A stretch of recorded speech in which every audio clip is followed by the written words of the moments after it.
Hello everybody and welcome. Today I may have made an impulsive purchase decision.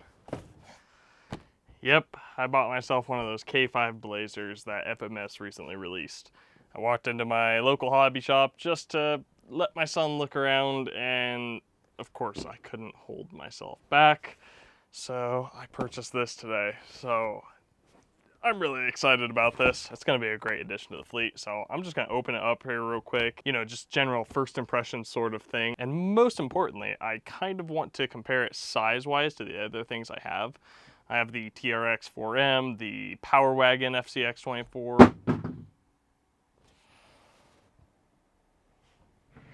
That wasn't good. And we'll just see how this compares size-wise to all that stuff. So let's just get right into it.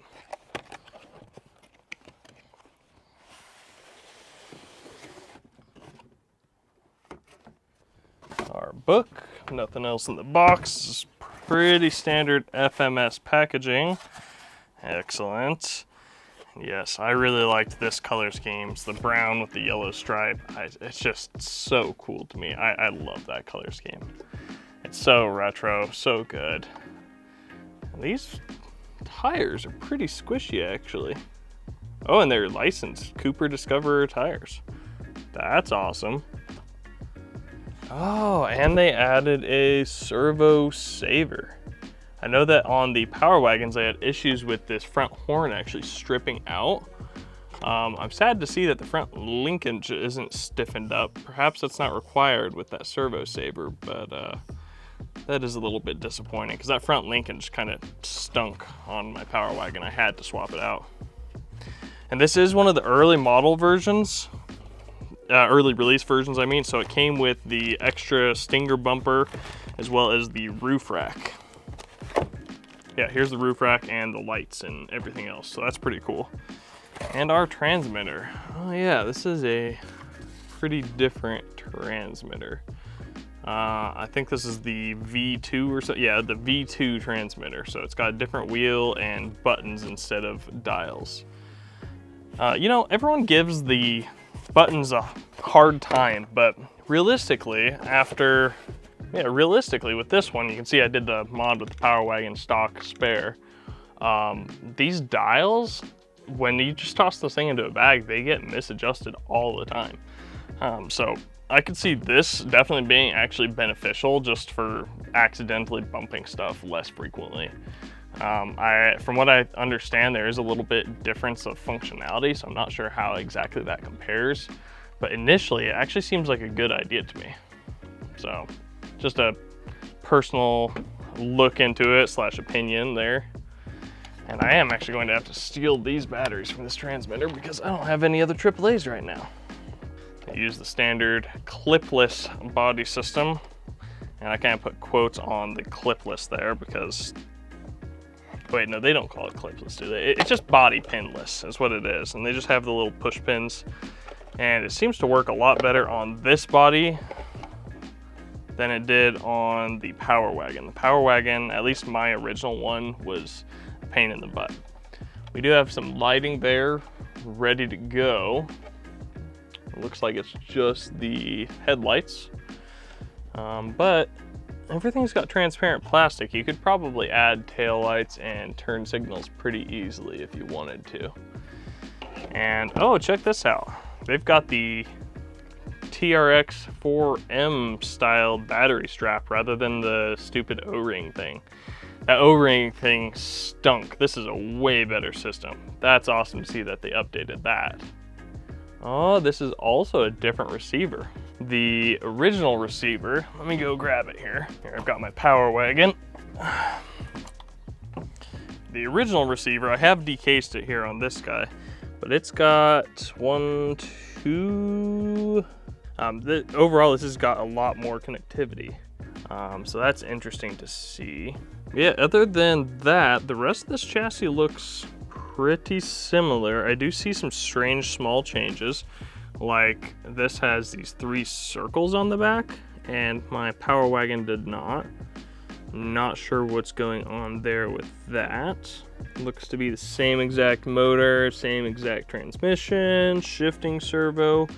I do like this different switch method on the new Blazer. First off, it's rubber boot sealed, so that's really nice. It's actually waterproof. On the original Power Wagon, they had a push button thing, and it was a pain in the butt to reach, first off, and second off, mine got actually junk in it, so it didn't even actuate anymore. I ended up bypassing it. Ultimately, I actually bought a new receiver for this because I burnt that one up on accident. It was a me mistake. But I got one from the Jimny, and it's the same receiver, but it comes with the switch instead, which I much prefer. And I have left that switch in place, but it is not sealed. It doesn't have the casing like this one does. So that's actually really cool. I appreciate that. Obviously, my Power Wagon here is quite modified, while the Blazer is obviously not. Oh, they do have the thicker drive shafts already in place. I had to swap these out to those upgraded drive shafts. That's cool to see. And then I'm not sure, I'm gonna open up these portals and see if they have the metal or the plastic gears in it, because my Power Wagon came with the plastic gears, but they end up sending me the metal ones for free, so that was really cool that they took care of that for me. I'm a big fan of this Injora 1/4-inch shank driver. Works really good for these little guys, and you only need one and you have different tips. Generally speaking, it works pretty good and it's comfy.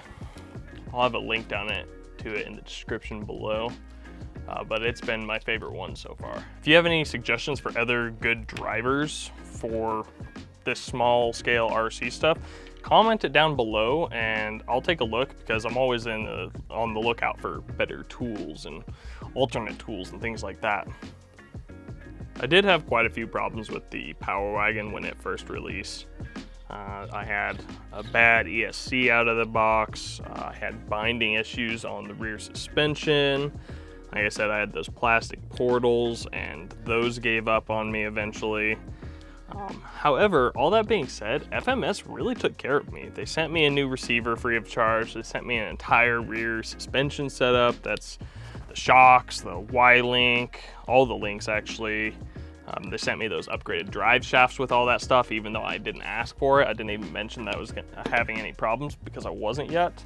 But eventually those did fail, and I already had them on hand and they were ready to go. So overall, I think FMS seems to take really good care of their customers. Okay, excellent. I do actually have the metal gears in here. That's good to see. And surprisingly, I've actually got grease in here. I don't think I've heard of anyone already have grease in there. Man, check that out. There's some grease on there. On there. And on there. It's kind of more on the housing than the gears themselves, but it's not totally dry.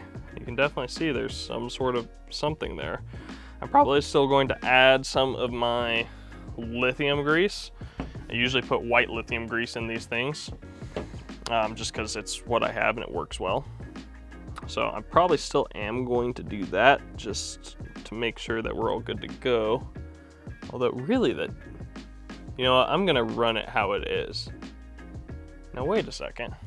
Oh, that's a bummer. No way, I've got to take apart my other one and cross-reference here. Generally speaking, this truck has been really, really good for me. Like I said, even with those general quality control issues from the start, they took care of me, and I really appreciate that. And they seem to continue to have really good customer support. There's a little bit of string wound around that drive shaft or axle there. Let's let's get that all cleaned out. Oh man, that is disappointing to see. Only on certain parts. That's interesting. So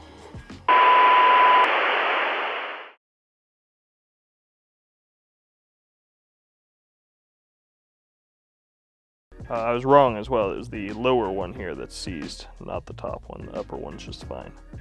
But yeah, this lower one, where it probably has the most ingress of water from right there on the axle, that is toast. I need a new bearing, or I suppose a bushing at this point.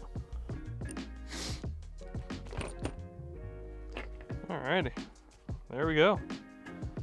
At this point, we're ready to test run these things, so let's get to it.